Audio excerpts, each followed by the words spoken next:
Hello and good afternoon or good morning. I would like to welcome everyone to today's webinar, Brexit 1 month later. Before we get into the main presentation, I would like to go over a few housekeeping items. First, today's webinar is being recorded and every attendee will receive a link to download the recording following today's live session. You will receive a link to you will receive that link tomorrow afternoon, as well as a link to download the accompanying slide deck.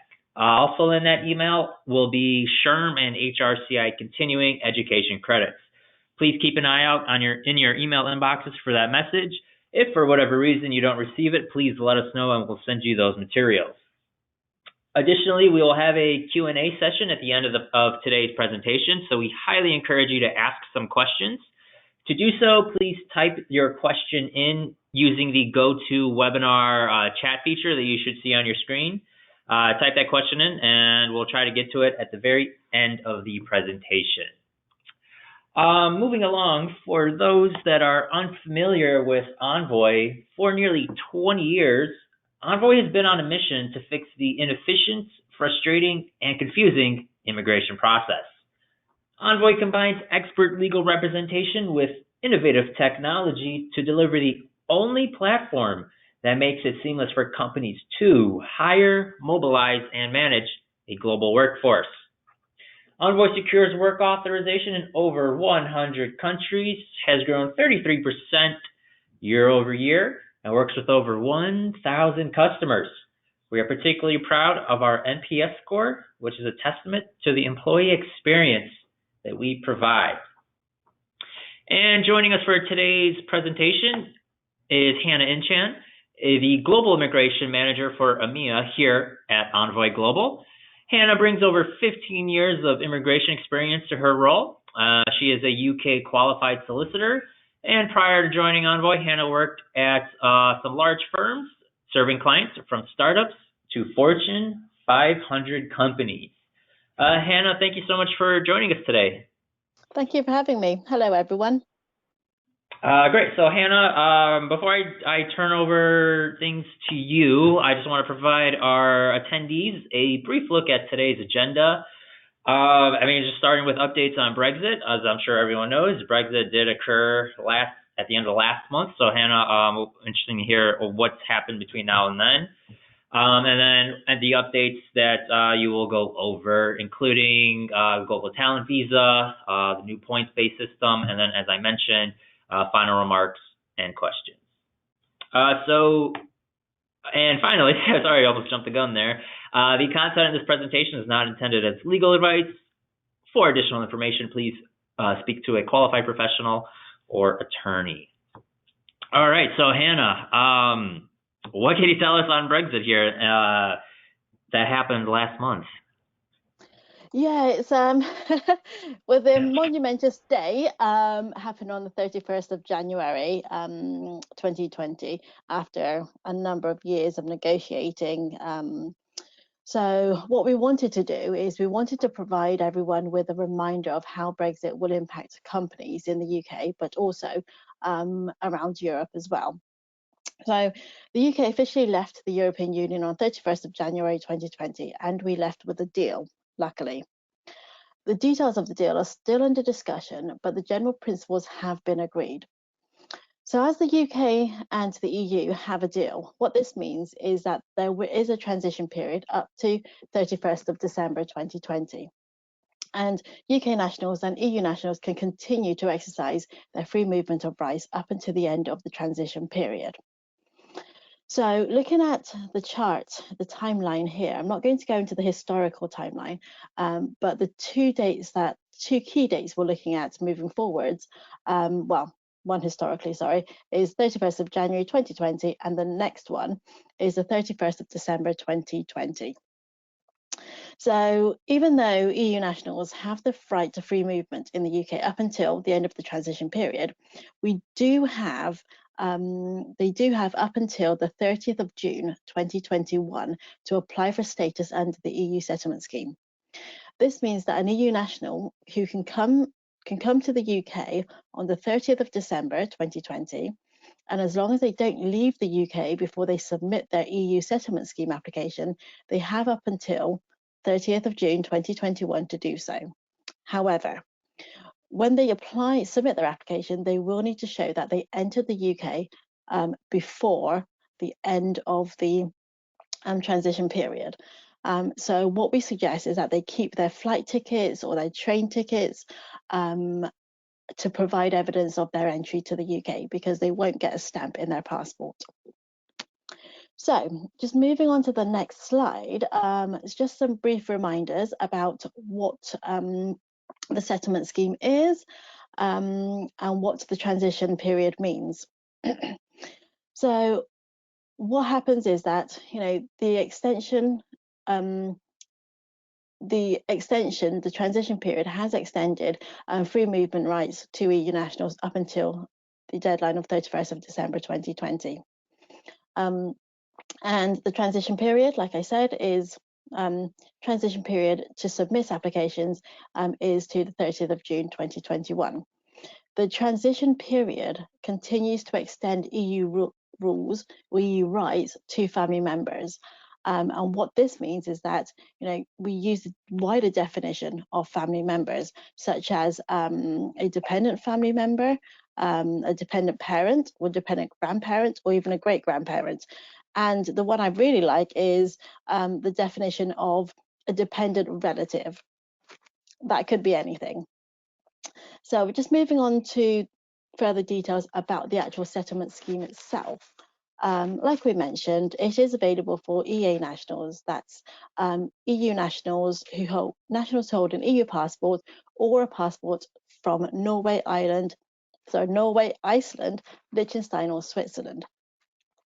The scheme also includes family members, and that is a wider definition I've just mentioned. There is no application fee under the EU settlement scheme. And when the individual has applied for the EU settlement scheme, what they will receive is either a settled or pre-settled status. So to gain settled status, the individual will need to have completed 5 years continuous residence in the UK. And they have not been outside of the UK for at least 6 months in any 12-month period. There are, of course, exceptions to this rule. For example, if the individual was sent to work overseas on a work assignment, or if they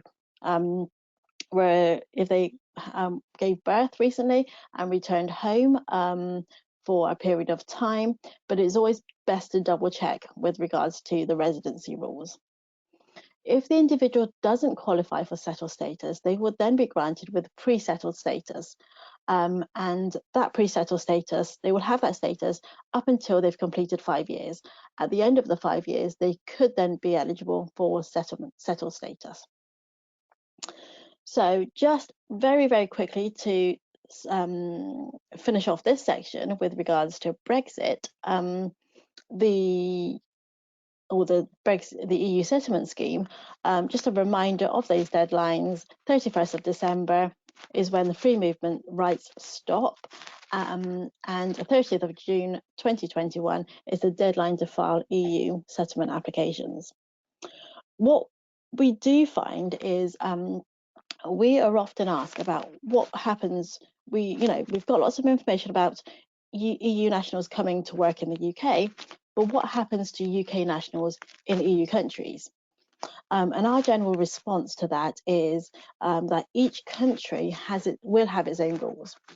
The transition period will still apply in each country, so 31st of December 2020 will apply in every country throughout the EU. Post that transition period,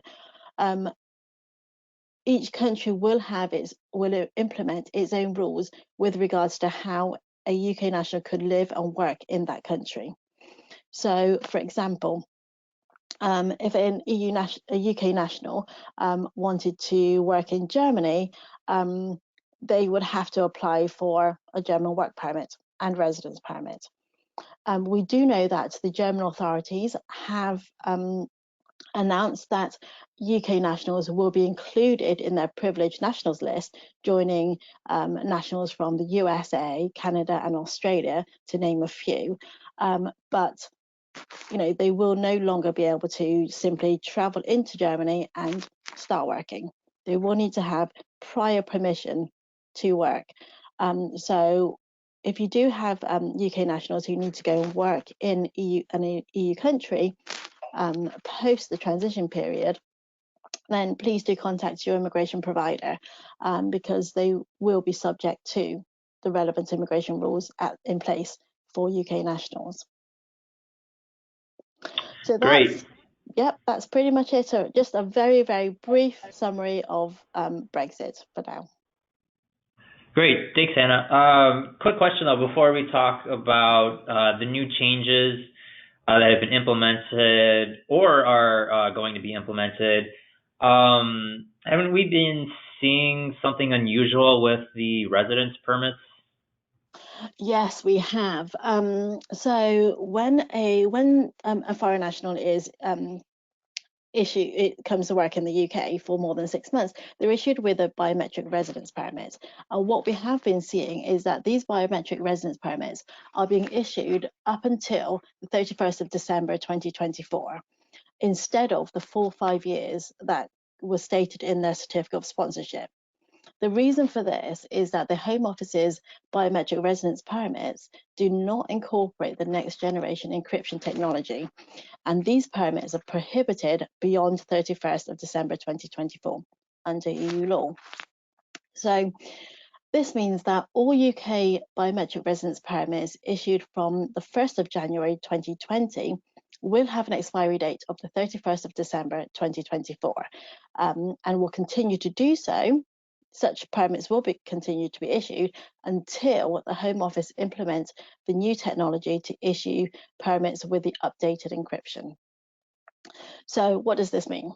The Home Office has proposed a workaround to this issue, and what they've suggested is that they would issue a second permit approximately 6 months prior to the 31st of December 2024, completely free of charge.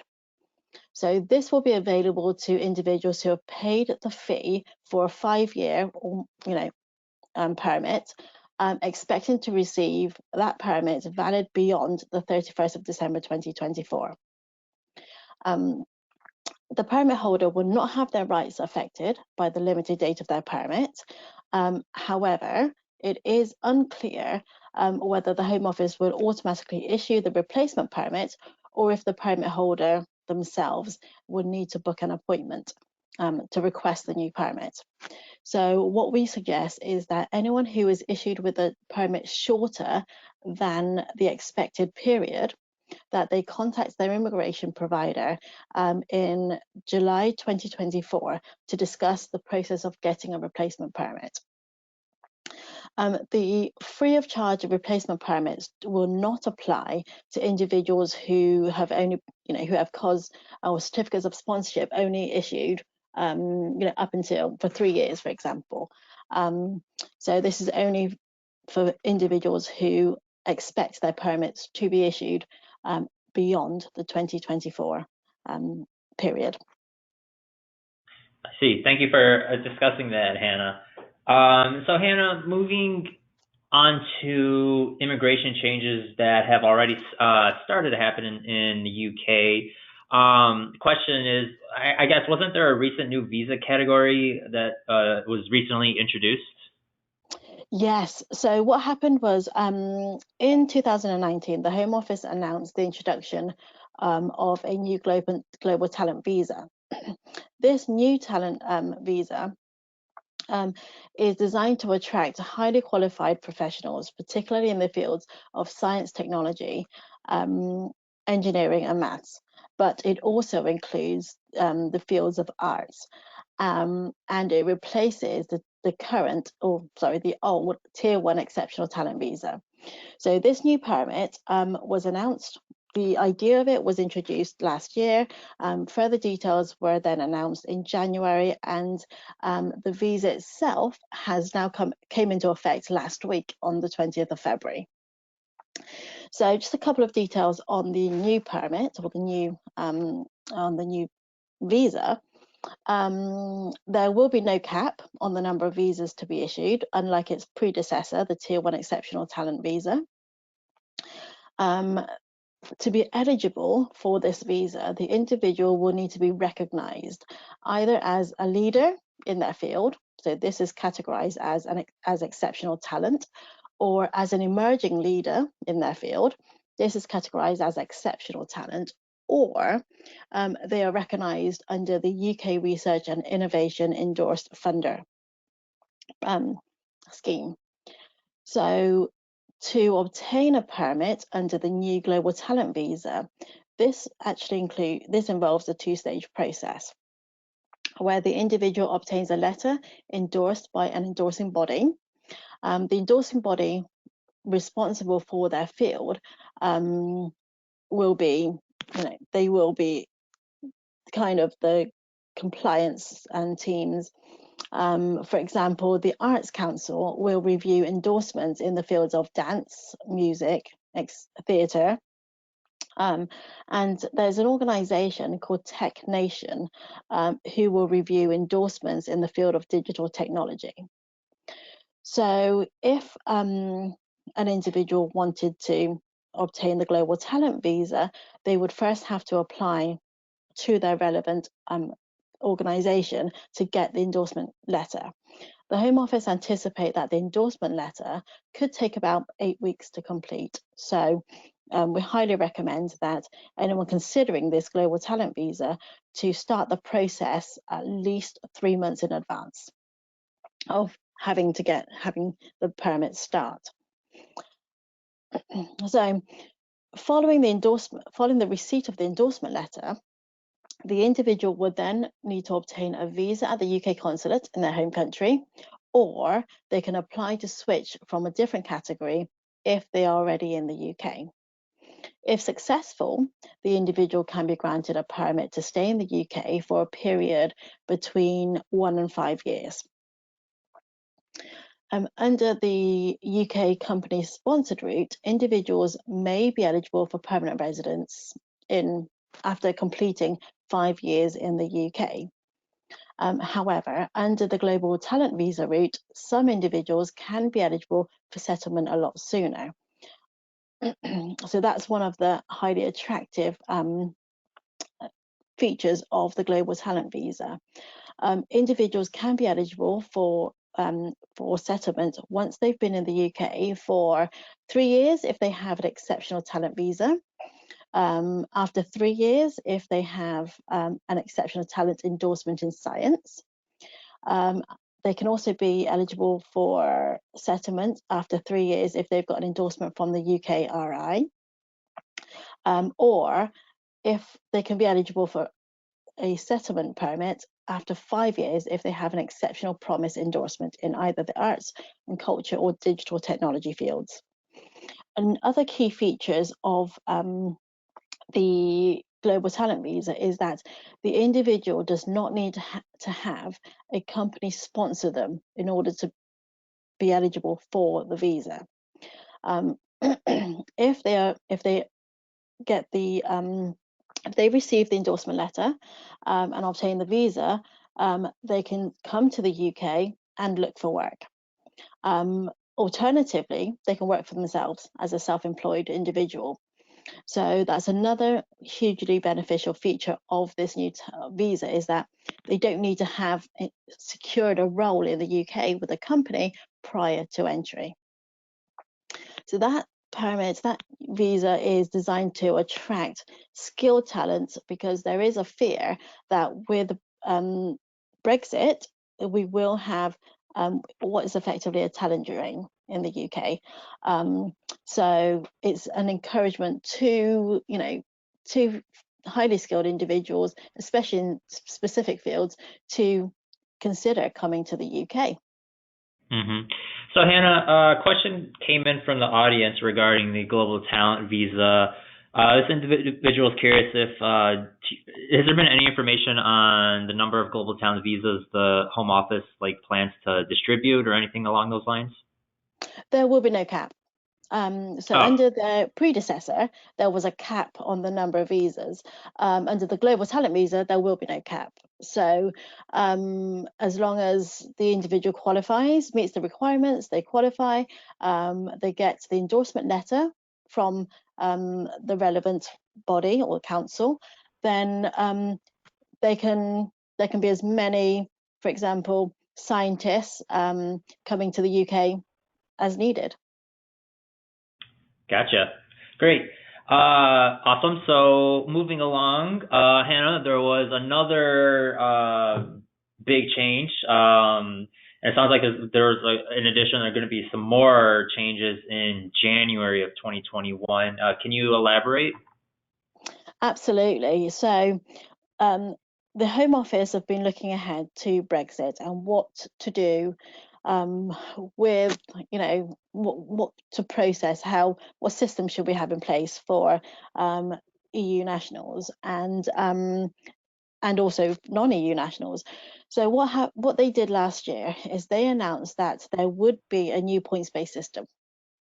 Um, no details were given at the time, and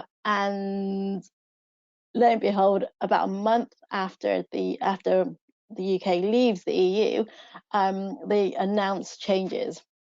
They announced the new changes and to the system, and that will be implemented from January 2021. So in January, there's an organisation called the Migration Advisory Committee who advised the Home Office on immigration processes. They issued a report making a number of recommendations to the new points-based system. And recently, in fact, I think it was last week, the Home Office included a number of their recommendations in their announcement. So in the new points-based system, the key features of the new points-based system are highlighted in the presentation, and I'm just going to sort of provide a bit more information on those. But before I do, the intention is that the new points-based system will be implemented from the 1st of January 2021. So the day after the transition period finishes. So what this means is that EU nationals who want to come to the UK post the transition period, so from the 1st of January 2021, they will need to be eligible under the new rules.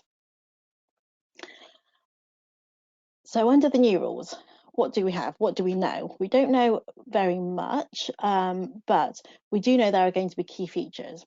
One of those key features is that there is going to be a requirement for the individual to meet 70 points to be eligible under the new rules. 50 points will be granted for the mandatory requirements of having a job offer, having a job role at the appropriate skill level, and the ability to speak English. Additional points will be granted for salary, having a role in a shortage occupation, or having a PhD.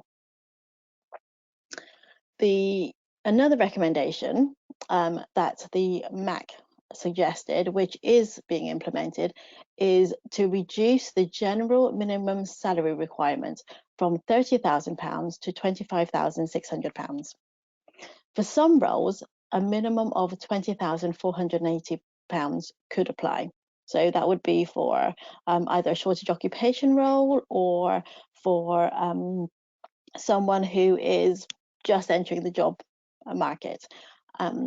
But for more experienced roles, the £25,600 would apply.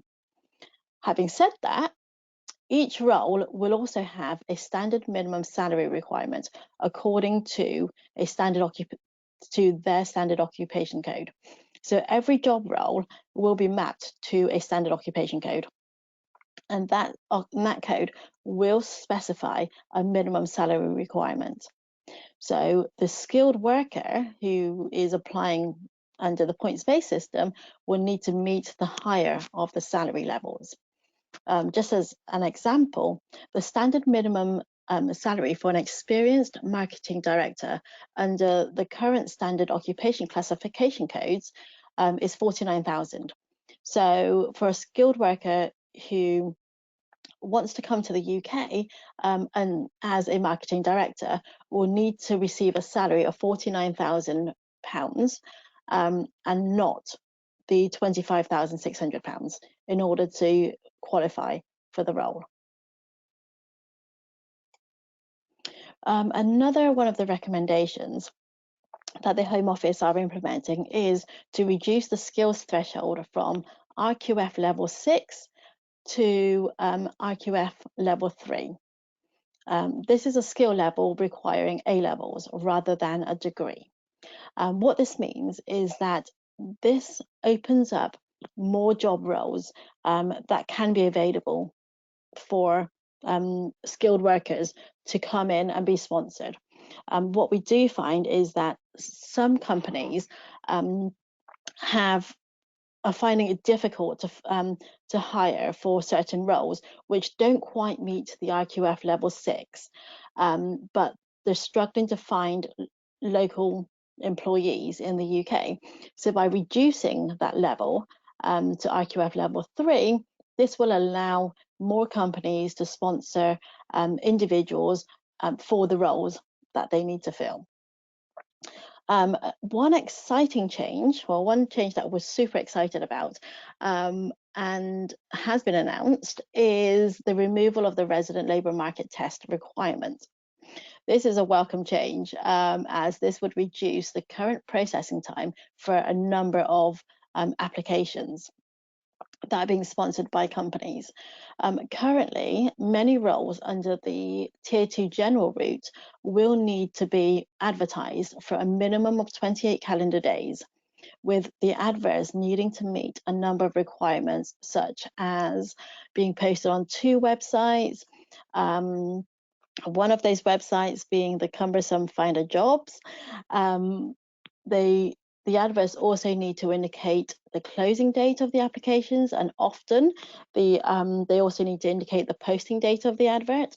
The advert also needs to indicate salary, location, and a number of other things that sometimes get forgotten or are just painful to include. What we have seen is that following under the current process, once the advertising has completed, the application is then submitted to a panel, which sits on the 5th of each month and only on the 5th of each month. This means that if the advert itself has not completed until the 7th of that month, the sponsoring company will need to wait another 28 or 30 days to submit the application to the panel. This will result in a delay of about 2 months before an assignment, before a cause or certificate of sponsorship can be assigned. So by taking away this advertising requirement, this will reduce the processing time by up to 2 months, because what could happen is the permit could be issued within days, possibly weeks. So other features of this new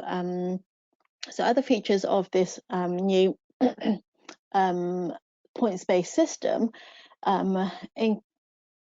also includes the companies needing to have a sponsor license in order to sponsor migrants. We know a number of companies who do not have a sponsor license because they do not hire nationals outside of the EU, or they have not needed to do so far. But moving forwards, any company who hires EU nationals will need to have a sponsor license. So what we would recommend is that if your company do hire a lot of EU nationals, whether or not they hire non-EU nationals, we suggest that you look at applying for a sponsor license, and to do so before December, because sponsor license applications can take anything up to about 6 months potentially. And we have seen sponsor licenses come through a lot faster at the moment, but with the changes happening, we expect there to be a lot more applications for sponsor licenses. So please do consider, one, whether your company needs to have a sponsor license, and two, the timing. Try and file the sponsor license application sooner rather than later. Another feature of the new points-based system is that there will be no quota on the number of work permits to be issued each year. Currently, there is a quota. I can't remember what it is, only because in recent years, the maximum quota has not been reached.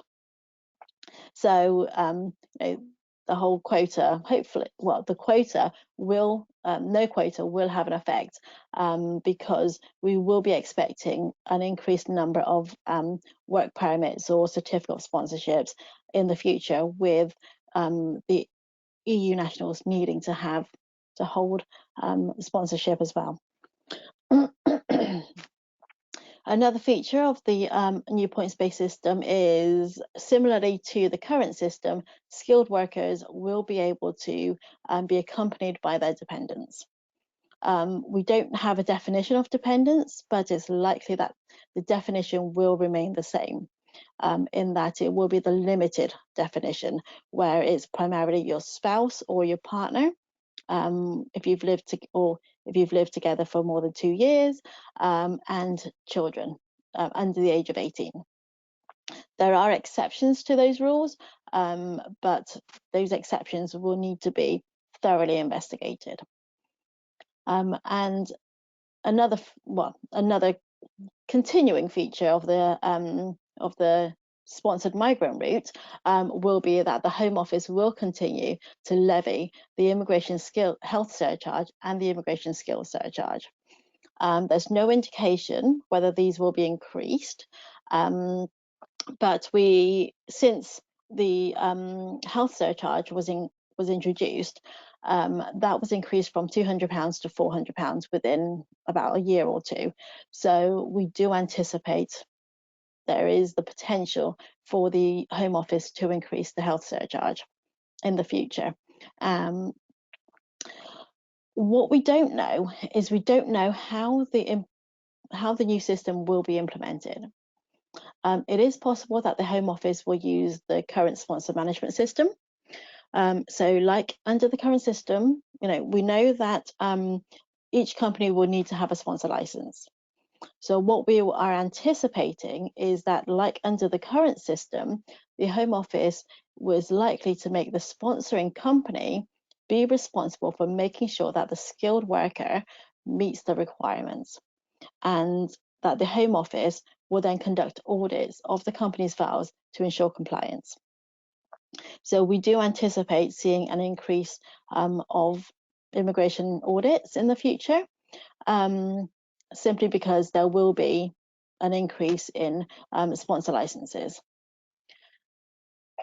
We also don't have any indication whether the Home Office will continue to distinguish between an intra-company transfer and a local hire. From reading between the lines of the key features, it doesn't seem like there will be a distinction. However, that's not been made clear at all.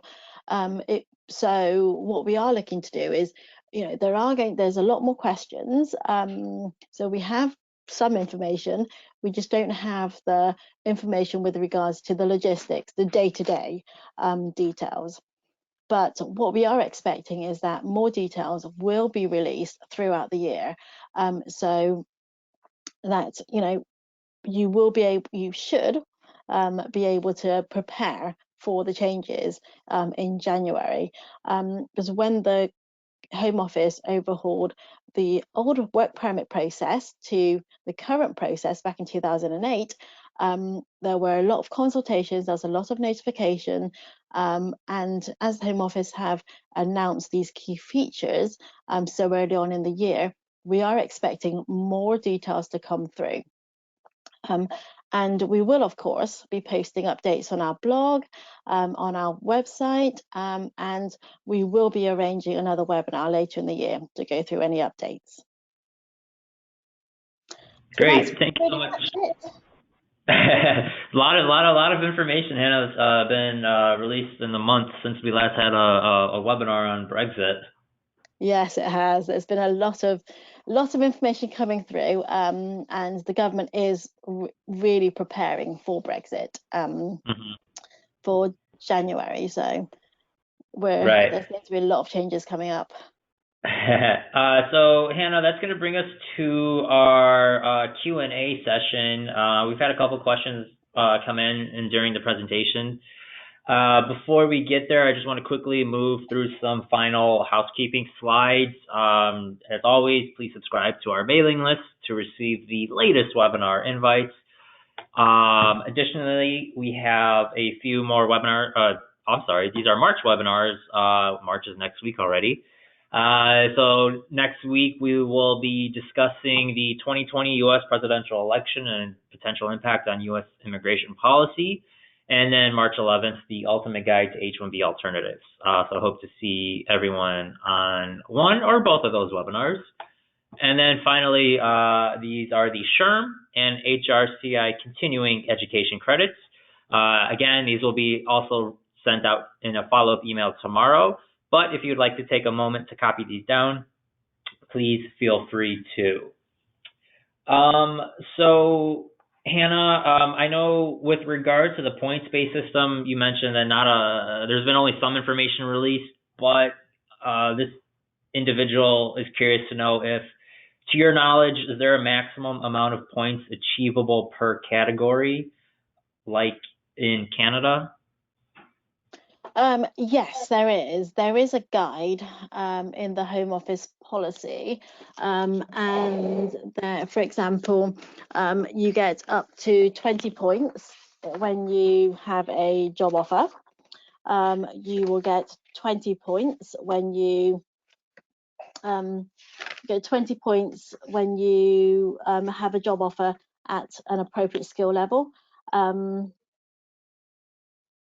and 10 points if you speak English. So what they've also included is potential tradable points. We're not quite sure how those points could be traded, but there are certain sort of aspects. For example, your salary. If you have a salary of X, then you could trade it for some, for example, if you have a salary of X, but you don't have a PhD, that's absolutely fine. Your salary would help boost you up to the 70 points needed. But yes, you will be granted certain points for certain things. Gotcha. Great, thank you. Hannah, I guess just generally speaking, what are some, how can employers best prepare during this transition period? I think the best thing to do is check your needs for 2021. If you don't already have a sponsor license, then certainly apply for a sponsor license. If you're going to be looking at hiring, a lot of EU nationals, for example, you're a company who deals with a lot of European clients, and you need to have that skill set. You need to have German speakers, you need to have French speakers and Spanish speakers. Then look at your need for 2021, and I would just keep your eyes posted for changes, for the developments. And yep, so make sure also, I would suggest that everyone do an audit of your sponsor license, your processes, your systems, make sure everything is up to speed. you've submitted all your SMS updates that needed to be submitted. So, for example, if you've had a round of promotions, make sure that, if needed, those the SMS updates for your sponsored migrants are up to speed in the system, because what we are anticipating is, we are anticipating more audits to happen post January 2021.